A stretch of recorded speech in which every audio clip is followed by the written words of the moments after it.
Hello, my friends. Welcome to podcast episode number 1, or as it's labeled currently in my file directly as 001, because there's going to be hundreds of these. And this is the first one. So many stories and heroes' journeys start with the first step, just deciding to do something. And that's what's happening right now today. So I wanted to talk today about the concept of this podcast in general, so that you can listen to this and you can know, just like I'm talking to a friend, if this is a topic that's interesting to you. And if it is, then I encourage you to continue the journey with me and continue the story and look at stories and how they form not only how we got to the point we're at now, but how they can be created and recreated and recast in order to grow into the lives that we want, that you want. So what does it mean to live a storied life? That is the question that we're answering today. So I'm going to start with, what is it not? It is not living by default. And so many of us do this. And I'll give you an example of a client that I had.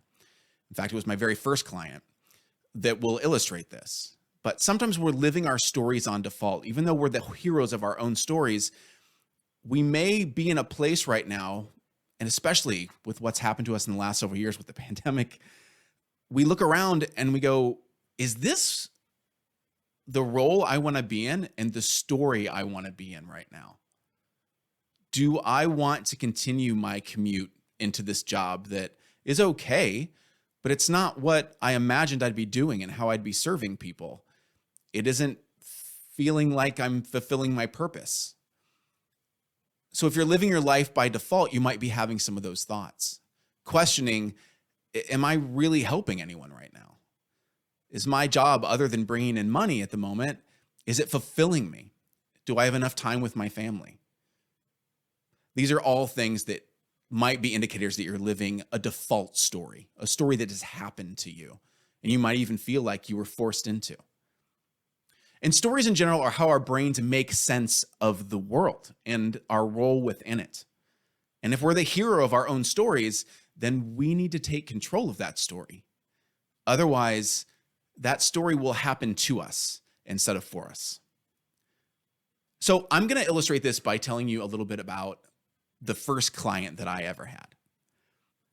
The first client I ever had, I remember he was telling me that there was a moment when he realized that he probably had clinical depression. And it was a funny story that he said, I was sitting in the doctor's office, on the crinkly paper, on that bed chair thing that they put you in those small rooms. And he was really nervous because the doctor was going to come in and he was going to admit to the first person out loud that he was profoundly sad and he didn't know why. He was in his early 20s and things had been going great up to that point. He had gotten married only like 6 months before. And up to that point, things had been going fine. Then all of a sudden, one day at work, he had had an anxiety attack, or what he later learned was an anxiety attack, where he felt closed in and couldn't breathe and was stressed out. Hands started clenching. And then depressive issues started to pop up as well. And so he's in this doctor's office telling the doctor through tears that, don't understand why I'm sad, but I just feel sad and I worry about things all the time. And the doctor apparently was nodding, and said, do you mind if I bring in one of my student colleagues? And my client said, I guess, yeah, that's fine. And he brought him in and very matter-of-factly and clinically said, so this is a classical example of clinical depression. And what we're going to do is we're going to put him on SSRIs, serotonin uptake inhibitors that will help him. And we're going to give him some Effexor and send him out the door. And it was so clinical and so like, this is your story. This is who you are. You are a person that deals with a depression, has an anxiety disorder, and here's your pills and out the door. And he realized that once that story had happened to him, that's just who he was. He had been defined by a specific story. And he started taking this medication, gained a lot of weight, ended up also drinking a lot more alcohol than he should have, more than likely, among other various compounds and fun things. And he felt like he was not in the story that he was supposed to be in. that he had been cast in a role that he never would have found himself in and never wanted to be in. He was a performer with advanced degrees from a renowned program overseas in the UK. At one point, he had been cast in something that he was very, very excited about. There was a stage play that would tour all around the country, and he got kicked out the last moment because of the fact that there were some union difficulties with him being an American and then being over in the UK. And so ended up having the contract rescinded after thought that he had made it, that he had this contract, that like he had an agent, all these things were going really well for him, and then pulled all out from under him. And he ended up getting sent home because he didn't have a work visa anymore. Ended up living in his in-laws' basement and selling insurance door to door. I'm not making this up. Actually selling insurance door to door. Like the definition of a lot of people's story of, I've now hit bottom. I'm depressed. I'm drinking too much. I've gained a bunch of weight. I'm probably a horrible partner. I failed at my life's ambition. Like things were looking pretty bleak. Saw himself as a story of failure for other people, a cautionary tale. Ended up getting a little bit of help from a friend who was also in the tech industry in the Seattle area and said, you know what? I think as a performer with a background in the arts, I think you would make a great project manager. You'd be really good at talking to clients. So he ended up taking a job in the tech industry and doing pretty well. As a consultant, working his way through different things and working with companies like Microsoft, T-Mobile, all kinds of things like that.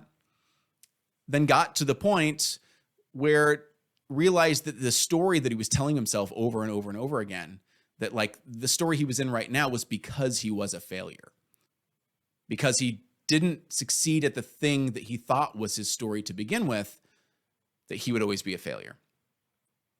Now, through working on himself, getting therapy, working with a coach, ended up finding a path where he was able to rewrite his story, where he was able to take the things from his past and start his own business. And from starting his own business, gaining confidence and going like, maybe that wasn't my story. And I can stop telling myself the story that the rest of my life is happening to me right now because of the fact that I failed at the thing I was supposed to be doing, as if that was destiny and destiny didn't work out. And so now whatever I do other than that is always going to be the failure story. What if we rewrote that story and he was the hero of his own story instead? That all of those things were obviously meant to happen to him and was perfect because it led him to the point where he became an entrepreneur, started a successful business that did over 7 figures and was able to support and tell a story and weave a story for his family that he never even thought was going to be possible, even when he was in his original story. So I tell you this story to tell you the fact that we start off with what we think our story is going to be when we're kids. And maybe even through high school and through college, we get to the point where we feel like, okay, I know exactly who I'm supposed to be right now. And this is the only story I'm supposed to pursue. But we have points, inflection points, watershed moments during our lives when we have the chance to rewrite our story, to change what we thought our story was going to be and recast ourselves in a new hero role, where all those things that happened to us before, if we were in default mode, actually can propel us and be the fuel for writing our new story, where the possibilities and the life that we can lead are absolutely limitless if we take control of our own story, of our own thoughts, and our own brain. So some of you may have already realized the person I'm talking about. My first client was me. My first client was that depressed 20-year-old that was just 6 months into his marriage and thought, my life's over at this point. And through learning about coaching, learning about how to train my brain so that I could be in control of my thoughts and I could rewrite my story and take the things that I was innately good at.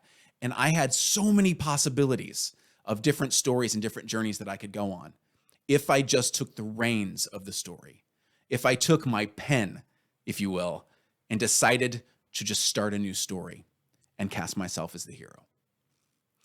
Anyone can do this. And if you only listen to this episode, if this is the only one you listen to and this really isn't your jam, that's totally fair and that's okay. No hard feelings. But if this even gives you a little bit, a spark of hope, that no matter where you're at right now, if you feel hopeless, if you feel stuck, if you feel like this is your story and there's absolutely no way that you could recast yourself in a new role or be somewhere else a year from now, I'm here to tell you that you're absolutely wrong. You can. You can rewrite your story. And it all starts with your thoughts and with your brain. We're going to get into a lot of that during these episodes. But I just want you to not feel alone. If you are feeling this way, I want you to know that you are capable of another version of your life where you are able to write your own story and get results that will absolutely blow your mind. All right, that's it for our first episode. I will talk to you again soon, my friends.